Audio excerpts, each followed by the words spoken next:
ஐயோ குழந்தைக்கு பாதிக்கப்படுறாங்க, ஐயோ குழந்தைக்கு பாதிக்கப்படுறாங்க, திருநாயால் குழந்தைக்கு பாதிக்கப்படுறாங்கன்னு பேசின பொட்ட சும்பைங்களா? இப்போல்லாம் எங்கடா போனீங்க? இதுக்கு தாண்டா பேசணும்.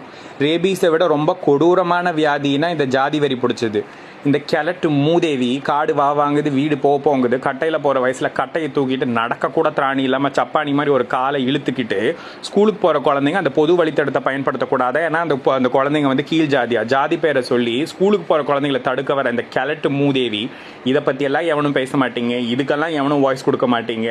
இருக்கிறதே ரொம்ப பேபிஸை விட கொடூரமான நோய் இந்த ஜாதி வெறி மதவெறி பிடிச்சது. இதுக்கு வாய்ஸ் கொடுங்கடா.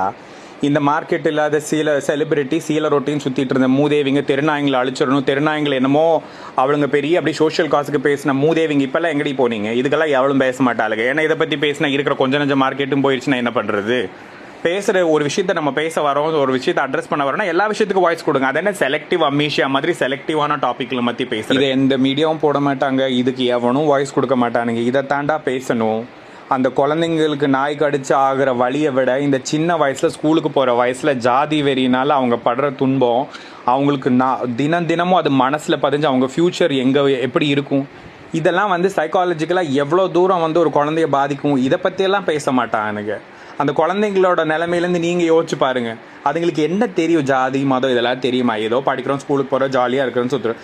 இப்போவே அந்த வயசில் அந்த குழந்தைங்களை வந்து இவ்வளோ டிஸ்கிரிமினேட் பண்ணால் அப்போ where is the future heading to? இதை பற்றி தாண்டா ஒவ்வொருத்தரும் பேசணும்.